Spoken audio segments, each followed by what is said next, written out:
दोस्तों आरबीआई की तरफ से बहुत बड़ी अपडेट निकल कर आ रही है, जिसके चलते मंडे के दिन बाजार में काफी बड़ी हलचल हमें अगेन देखने को मिल सकती है। आप देख पाएंगे आज के दिन भारतीय बाजार के अंदर हमें कोई बड़ी तेजी तो देखने को नहीं मिली, लेकिन आरबीआई की तरफ से कुछ इंपॉर्टेंट डिसीजंस यहां पर लिए गए हैं। आप देख पाएंगे RBI sell dollar as rupee hits record low on US rate hike fears, यानी कि यूएस के अंदर जो कंटिन्यूसली इंटरेस्ट रेट को हाई किया जा रहा है, जिससे हमारी इंडियन करेंसी डॉलर के कंपैरिजन में कंटिन्यूसली नए लो बना रही है, कंटिन्यूसली नए यहां पर हमें गिरावट देखने को मिल रही है।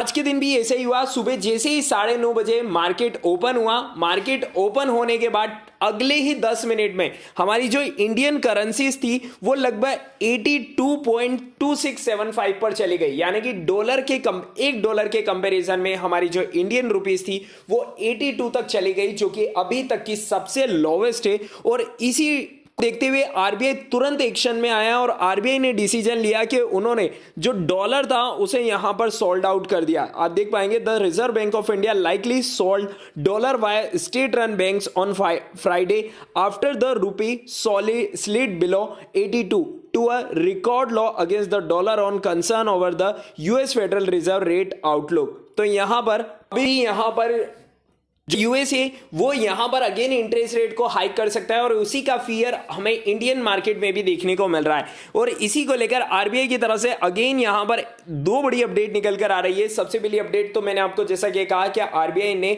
जैसे ही यहां पर एक्शन में आई तो यहां पर डॉलर को सोल्ड आउट कर दिया। और सेकेंड अपडेट की बात करें तो आप देख सकते हैं आरबीआई टू सून लॉन्च ई रूपी on pilot basis for limited use. तो यहां पर डिजिटल रूपी की लेकर आ रही है आरबीआई, तो यहां पर जो उसकी स्टार्टिंग है वो बहुत जल्दी हमें देखने को मिलने वाली है। आप देख सकते हैं RBI too soon launch digital रूपी on pilot basis for limited use. तो अभी स्टार्टिंग में तो इसके जो ट्रायल देखने को मिलेगा हमें, जिसके कारण ये लिमिटेड यूज के लिए लाई जाएगी, लेकिन उसके बाद में अगर ये सक्सेस हो जाती है तो हमारी इंडियन रुपीस को भी डिजिटल करेंसी के माध्यम से यहां पर और ज्यादा देशों से जोड़ा जाएगा। तो अभी जो आपको ट्रांजेक्शन है वो अभी आपको डॉलर में देखने को मिलते हैं एक्सपोर्ट को लेकर, साथ ही साथ इंपोर्ट को लेकर, लेकिन अगर हमारी इंडियन रुपीस को अगर बाहर की कंट्रियां एक्सेप्ट कर लेती है तो यहां पर जो डिजिटल इंडियन रुपी है उससे हमें ट्रांजैक्शन होते हुए देखने को मिलने वाले हैं। तो काफी बड़ी अपडेट आरबीआई की तरफ से निकल कर आ रही है और इसका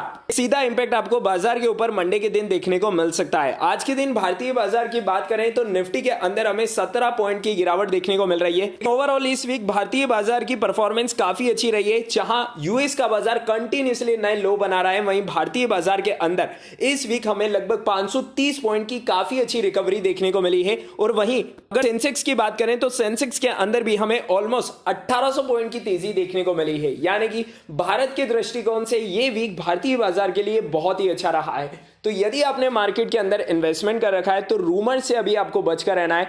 मार्केट की सिचुएशंस अभी भी हाई वॉलेटाइल है, जिस कारण से जो भी यहां पर डेली बेसिस पर न्यूज़ निकल कर आती है उस पर आपको नजर बनाए रखनी है, क्योंकि उसी के अकॉर्डिंग आपको मार्केट मंडे के दिन रिएक्ट करते हुए देखने को मिलेगा। तो इस वीकेंड भी जो भी बड़ी अपडेट्स रहेगी वो आपको टाइमली बेसिस पर यूट्यूब चैनल से और टेलीग्राम चैनल से अपडेट कर दी जाएगी। मिलते हैं नेक्स्ट वीडियो में, तब तक के लिए stay connected, stay updated. Investments in securities markets are subject to market risks. Read all the related documents carefully before investing.